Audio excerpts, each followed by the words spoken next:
जंगल के सुनसान हिस्से में एक पुरानी गुफा थी जहां बकरी अपनी दो नन्ही बेटियों के साथ रहती थी। पास ही बरगद के विशाल पेड़ पर रानो चिड़िया का घर था। सुबह की ताज़ी हवा में जहां बच्चे खेल रहे थे, वहीं ऊपर घात लगाए बैठा था कालू कौवा। चुटकी, मुन्नी, जरा इधर आओ। मैंने कितनी बार कहा है कि गुफा के मुहाने से बाहर मत निकला करो। जंगल अब सुरक्षित ही रहा। मैंने सुना है कालू कौवा और बिल्लू बिल्ला आसपास ही घूम रहे हैं। पर माँ, देखो ना, सूरज कितना चमक रहा है और रानो चाची के बच्चे भी तो उड़ना सीख रहे हैं। माँ, हमें डर नहीं लगता। हम तो बहुत तेज भाग सकते हैं। हाँ माँ, पर ये कालू कौवा हमें घूरता क्यों रहता है? तभी पास की टहनी पर कालू कौवा आकर बैठ गया। का खेलने दो बकरी, खेलने दो। जितना खेलेंगे मांस उतना ही नरम होगा। अरे बकरी, तो कितनी भोली है। तेरे ये मुलायम बच्चे, इन्हें देखकर तो मेरे मुंह में पानी आ रहा है। क्यों बिल्लू भाई, सही कहा ना? छुप कर क्या देख रहे हो? बाहर आओ। झाड़ियों के पीछे से अपनी मूंछों को सहलाता हुआ बिल्लू बिल्ला निकला। उसकी आंखें लालच से चमक रही थी। म्याऊ। बिल्कुल सही कालू। बकरी, तेरे ये बच्चे बड़े प्यारे हैं। बस एक रात की बात है, जब तू सोएगी तो हम अपनी दावत करेंगे। बस सही मौके का इंतजार है। बकरी, तू इन्हें कब तक बचाएगी? एक न एक दिन तो ये हमारे पेट में जाएंगे। खबरदार, अगर तुमने इन मासूमों की तरफ आग भी उठाई। कालू, तू भूल रहा है कि एकता में कितनी शक्ति होती है। बिल्लू, अपनी गंदी नजरें इन बच्चों से हटा ले। जब तक मैं यहाँ हूँ, तू इनका बाल भी बांका नहीं कर सकता। तू चुप कर चिड़िया। तू इतनी छोटी है कि तुझे तो मैं एक झपट्टे में खत्म कर दूं। अरे छोटी सी चिड़िया, तू क्या करेगी? एक चोंच मारेगी? मेरे एक पंख की फड़फड़ाहट से तू दूर जा गिरेगी। ताकत शरीर में नहीं, इरादों में होती है कालू। याद रखना, बुराई का अंत बुरा ही होता है। रानो जानती थी कि कालू और बिल्लू रात के अंधेरे में हमला कर सकते हैं। उसने बकरी को सुरक्षित करने का फैसला किया। बहन बकरी, ये दोनों बहुत नीच है। ये तुम्हारे बच्चों को नुकसान पहुंचाएंगे। नदी के उस पार एक पुरानी कटीली झाड़ी है, जिसके बीच में एक खाली जगह है। वहां मैंने तुम्हारे लिए एक सुरक्षित घर तैयार किया है। पर रानो, मैं अपने बच्चों को लेकर अकेले कैसे जाऊंगी? रास्ता बहुत लंबा है और अगर रास्ते में ही बिल्लू ने हमला कर दिया तो मैं बच्चों को बचाऊंगी या खुद को? तुम मुझ पर भरोसा रखो, मैं आसमान से निगरानी रखूंगी। तुम बस मेरे पीछे पीछे चलो। तुम बस हिम्मत जुटाओ। अगर कोई खतरा दिखा तो मैं ची ची करके शोर मचा दूंगी। तुम बच्चों को लेकर झाड़ियों में छुप जाना। पूरी रात जागकर रानो ने उस कटीली झाड़ी के भीतर सूखी घास और पत्तों से एक मुलायम बिस्तर बनाया, ताकि बकरी के बच्चों को ठंड ना लगे। अगले दिन रानो के मार्गदर्शन में बकरी का परिवार सुरक्षित नए घर पहुंच गया।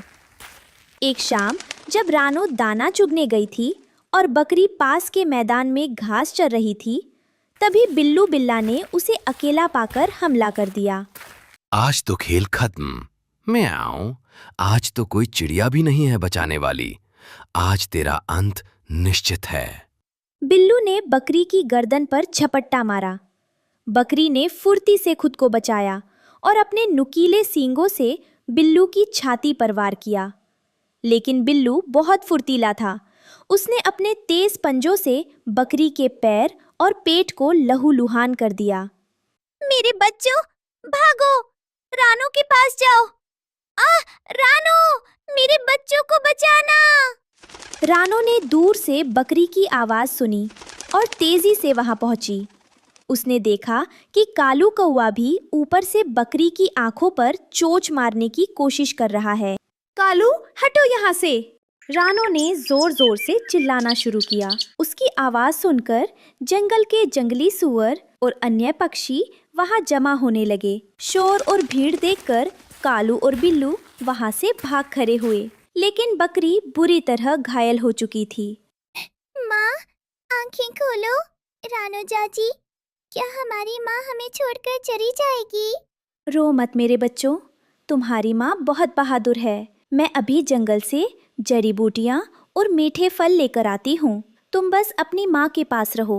रानो रोज मिलों उड़कर ताज़ा पानी लाती, अपनी चोंच से बकरी को जड़ी बूटियों का रस पिलाती और बच्चों के लिए दाना पानी जुटाती। बहन बकरी, लो ये रस पी लो, तुम्हें अपने बच्चों के लिए ठीक होना ही होगा। देखो, ये बेचारे कितने डरे हुए हैं। रानो, तुम थक गई होगी, तुम सो जाओ। तुम दिन भर मेरे बच्चों के लिए फल लाती हो और रात भर पहरा देती हो। ऐसा तो सगा भाई बहन भी नहीं करते।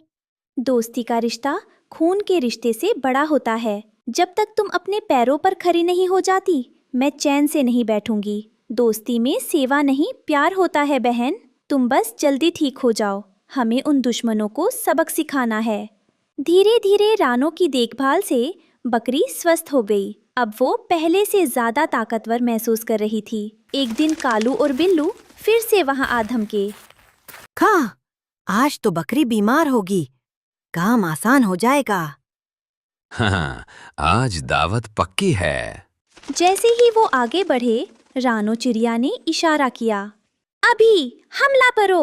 बकरी अचानक झाड़ियों से निकली और पूरी ताकत से बिल्लू बिल्ला को अपने सींगों से जोरदार टक्कर मारी। बिल्लू उड़कर कंटीली झाड़ियों में जा गिरा।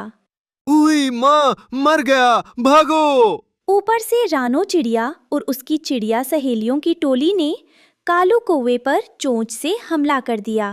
अरे, ये क्या कर रही हो? मेरी आंखें, मुझे छोड़ दो। का क्यों कालू, अब कहाँ गई तुम्हारी बहादुरी? याद रखना, अगर दोबारा मेरे बच्चों की तरफ देखा तो इस जंगल में तुम्हारे लिए कोई जगह नहीं होगी। कालू और बिल्लू दुम दबाकर उस इलाके से भाग गए और कभी वापस नहीं आए। रानो, अगर आज तुम ना होती तो मेरा परिवार बिखर जाता। तुमने साबित कर दिया कि छोटा होने से कोई कमजोर नहीं होता। रानो, आज तुमने सिर्फ मेरी जान नहीं बचाई, बल्कि मुझे ये सिखाया कि मुश्किल वक्त में जो साथ खड़ा रहे वही असली परिवार है। और तुमने मुझे सिखाया कि साहस और धैर्य से बड़ी बीमारी और दुश्मन को हराया जा सकता है। अब बकरी की बेटियां और रानो के बच्चे एक ही पेड़ के नीचे खेलते थे। रानो ऊपर घोंसले में रहती और बकरी नीचे गुफा में, पर उनके दिल एक ही धड़कन से जुड़े थे। पूरे जंगल में उनकी दोस्ती की मिसाल दी जाने लगी। पूरा जंगल उस दिन जान गया कि जहाँ सच्ची दोस्ती और साहस होता है, वहाँ जीत हमेशा अच्छाई की होती है।